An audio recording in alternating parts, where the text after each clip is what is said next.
Cameras roll. Emile, this is when we have to tense up. I know. My camera? Is camera on? Welcome to Dallas. It's wonderful to have you here. Thank you very much. I must tell you right away, so we get this up front, Okay. I love this movie. Oh, thank you. I just love it. I always hate to say that a movie is intelligent because that turns a lot of people off. Yeah. But it is intelligent, and yet it is thoroughly entertaining, and the performances are just solid throughout. I just fell in love with this movie. I really did. Oh, thank you very much. And I was so taken with your performance, and I was thrilled when they called and said, Emile is coming to Dallas. I was really thrilled to have a chance to meet you. Now, let's talk a little bit about you. You're 17 still. Yes. And you were 17 when you made the movie? I was 16 when I made the film. 16. Yeah. All right. And when did you have your first professional acting job? My first professional acting job was a voiceover I did for the Chicago Field Museum when I was about 10 years old. But my first on-camera acting job was I was on this show called Kindred the Embraced. It was this like vampire meets The Godfather meets Beverly Hills 90210 show, like from the creator of Beverly Hills 90210. It tanked after like 2 episodes, but I was on like the 2nd episode or something. And what kind of a role did you have? I played like a dying kid in a hospital or something, like with leukemia. And I remember they shaved my head for the role, and I was in like 5th grade. Except since I had leukemia, they shaved my head in patches. So I went to school with this really funky haircut, and everyone thought it was kind of weird and kind of cool though. They were like, "Yeah, it's kind of cool." And the school didn't say dress code, you're violating the dress code? No, it's this Topanga Canyon, so there wasn't really any dress code at the school. Yeah. Enough said. Yeah. You know of Topanga? Oh, yeah. Oh, okay. Wow, Enough Topanga's said. pretty famous. Like, it's like Dallas texts you like, "Enough said." Sorry. That's funny. I know it only by reputation. I don't want to give away my infamous past here. But anyway, and you were at what age when you had this on-camera role? I was 10. 10. Yeah. Okay. So you've had a lot of acting experience, although you had only one previous movie to this. Yeah. And that was the one Jodie Foster produced. Yeah, it was The Dangerous Lives of Altar Boys. I did that a year before this movie. Did that have anything to do with your getting this role? I think in a way it did, but I don't know. It's hard to tell because I had to audition for this movie just as well, you know? And I don't know if Kevin or the director had even seen my film. I'm pretty sure they both of them had, but I don't know. It's kind of ambiguous. I'm not really sure. I think it helped, but maybe the audition more. But they wouldn't have hired me unless they had liked the audition. When you auditioned, Emile, did you audition for Sedgwick or did you read several parts? I just auditioned for Sedgwick. And that's what they asked you to Yeah, do? that's just what they asked. It's easier to focus on one part than 2, you know? Because if you audition for 2 roles, there's a chance you might share your focus and split it, and then as a result of that, be half as good, kind of, on both parts. When you auditioned, what did they have you do? They had me do the scene where Mr. Hundred comes in and he's like, why Sedgwick? You know, asking me certain questions, and that was a really fun scene. And Kevin actually was really good in the audition. He really helped me. He gave me a little direction that just really brought out a better performance. So then you and Kevin developed a nice rapport from the beginning, huh? Yeah. It's funny because in the movie we're kind of almost nemesises a little bit, nemesi or something. But on offset, you know, we were really nice to each other and got along really well. The first time you were doing a scene with Kevin and you were rolling, did you have a little bit of butterflies? A little bit, yeah. It was definitely nerve-wracking. I was like, oh boy, a lot of pressure's on now, like, you know. But you didn't flub it? Well, if you flub it, it's always take 2, you know. That's right. It's like, not like this.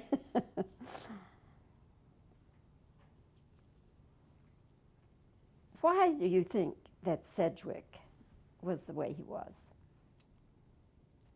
I think being raised by his father as a senator definitely influences who Sedgwick is.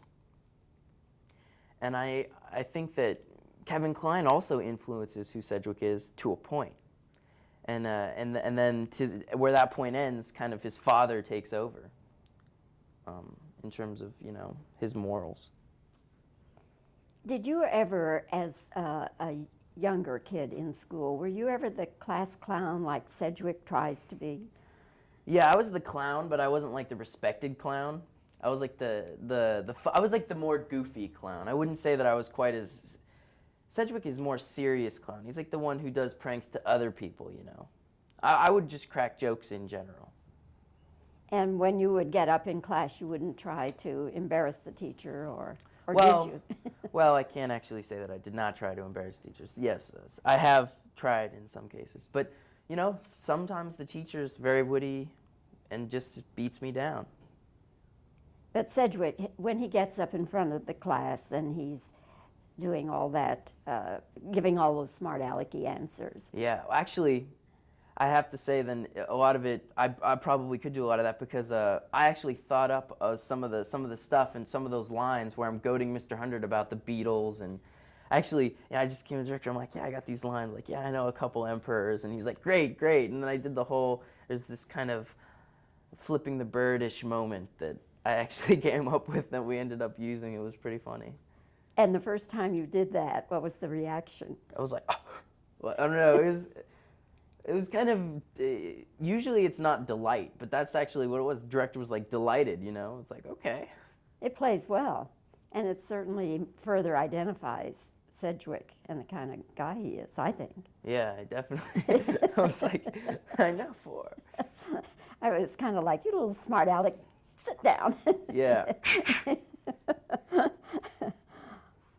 Did you know who all these ancient Greek and Roman emperors were before you got into this film? It's funny because I actually studied the whole Greek Roman unit in 10th grade right before I shot the movie. I studied it in the first semester. So I didn't know everything, but I knew a little bit. I knew what they were talking about. Do you go to private school or public school? I go to a public school in LA. Big public school, like a couple thousand kids. So you didn't have any experience with private schools? No, that's what was like attracted me to it though, because it's just another world, like going away wearing a suit all day at this like private school, no parents, it's like this really nice place. Do you think you'd like that sort of education? No, no, not at all. For what reasons? I mean, it would be fun in the sense it would be kind of like camp, but other than that, I don't know, there's too much authority, I think, kind of coming down on you all the time. And maybe not enough freedom? Yeah, and I don't know. It would be kind of, I wouldn't want to be separated from my parents, like, the whole year, I mean, that's kind of like, I don't know. Don't they have visitation and all of that? Yeah, but it's like every couple months, right? I mean, it's not like going home and like, hey, how was your day, son? It's like hanging out with like your 5 guys in the dorm room, like, what are we gonna do tonight? I mean, which is just good too. And it's mom's cooking too. Has something to do with it, I think. Yeah, or dad's bad microwave cooking. You never know. Your dad is back. Sorry, Dad. Sorry. Yeah, that didn't make a hit with your father, I can tell you. It's turning purple as we speak. A lot of this movie, Emile, has to do with truth and honesty and on the part of students cheating. Mm-hmm. What is your feeling about students who cheat? Well, it's not really justifiable to me. I mean, you could try to like justify it, and a lot of students do, but in the end of the day, you still know you're cheating. It's not like I need to do this assignment, so I'm doing. It's in the end of the day, it's still cheating. Do you think kids today cheat more than they did in previous years? I don't know. I'm not really sure because I don't really know because I didn't know them in the previous years, But do teachers monitor it, and do they catch the cheaters, or? It really depends on the teacher, I have to say. So you think some kids cheat and it works for them? Oh, definitely. I mean, you know, Sedgwick cheats and it works for him. And you think, and you think that that can happen even today in schools? Yeah, definitely. Cheating is tolerated? I don't know if it's tolerated, but it's ignored. Ah. You know, and I think that's a big problem. I mean, you know, it's cheating. And it doesn't set a very good pattern for the future, does it? As we saw It doesn't. in this movie. You know, one of the lines that I just love in this movie, it's so well written. I like it. You know, ignorance can be educated, but stupid is forever. Oh, yeah. Yeah. How did that line hit you the first time you read it? I was like, wow. But I don't remember the first time I read it. I remember the first time Kevin said it to me. Like, stupid is forever. And I was just like staring at him and I was like, oh, I hate you. And then the camera like closes up on my face, like to see like my reaction to it. And I just remember being like, "Urgh." Did not like hearing it. Or my character didn't, or whatever. Do you know if Kevin's character is based on a real teacher? I don't know. I don't think so. I mean, perhaps. I don't know. You'd have to ask Ethan Kanin, the writer of the short story. I just wondered if that ever came up when you were making the film. Never came up. Yeah. I don't think so. It seems like it could be. Maybe, you know, maybe Ethan Kanin was one of the students who was watching this take place. Emile, do you think that your age group will be at all attracted to this movie? Definitely. I mean, there's a lot of fun stuff. I mean, it's like you said, it's an intelligent movie, but it's also really entertaining. It's pretty funny. You know, and I think a lot of people my age will kind of identify with the troublemaker in Sedgwick, but then maybe hopefully they'll learn something by the end of the movie just about, you know, character. I think that there is a, excuse me, I think there is a perception in Hollywood among certain producers and directors, producers particularly, that you know, kids want action and, you know, a lot of, you know, raucous stuff. Jackass. Oh, please. Yeah.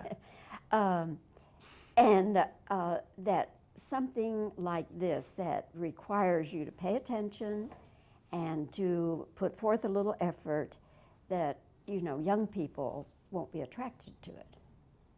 Well, I don't know. I mean, I certainly would want to see it, you know, and I think I showed a couple of my friends the movie and they sure liked it, so I guess, you know, it all depends on the person.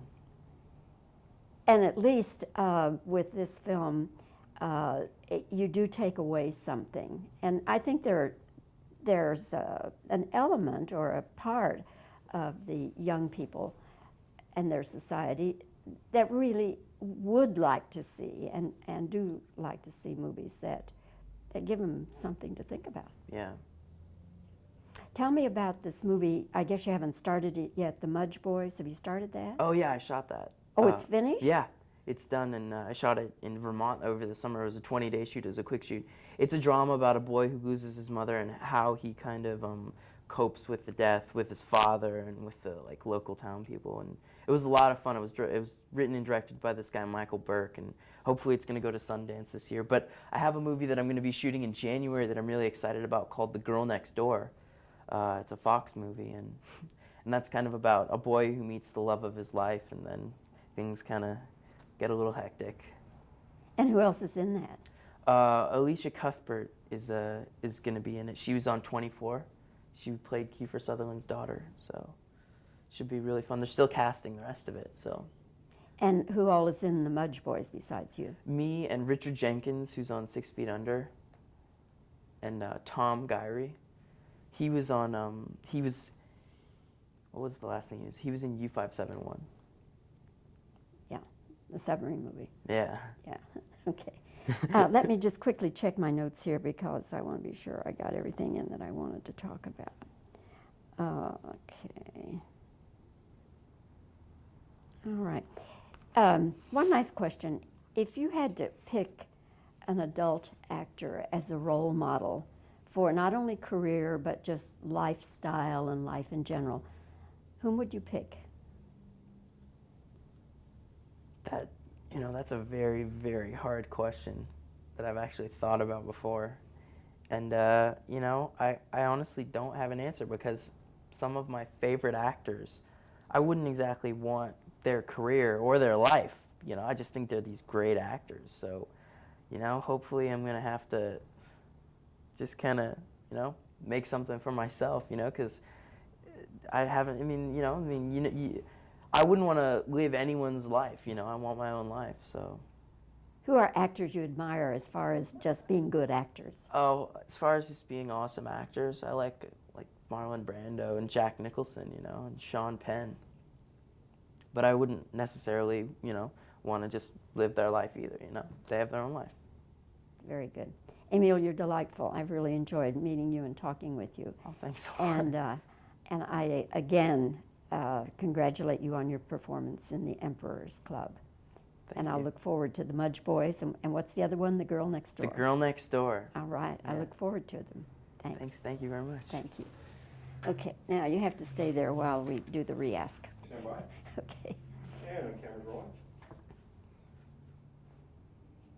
At what age were you when you did your first professional acting role, and what was it? I was 10 years old, and it was a voiceover for the Chicago Field Museum. It was like, come to the Field Museum, And then my first on-screen thing was this TV show called Kindred the Embrace, which is a vampire soap opera, basically. Okay, that's fine.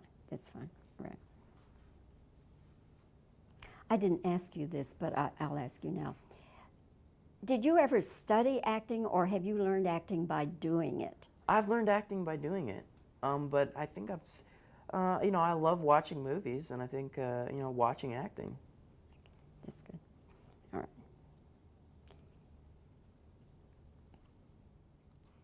The Dangerous Lives of Altar Boys, did that lead to your getting this role? I'm not really sure because I'm not sure if Kevin Kline and Michael Hoffman had seen the movie. I think they had, but Okay, that's good. Okay. All right. The first time you did a scene with Kevin Kline and the camera is rolling, were you a little bit with butterflies and all? I was definitely a little bit nervous. I had to just focus on the scene though and not lose myself. I just. Okay. All right. What made Sedgwick the way he was? Well, I thought of a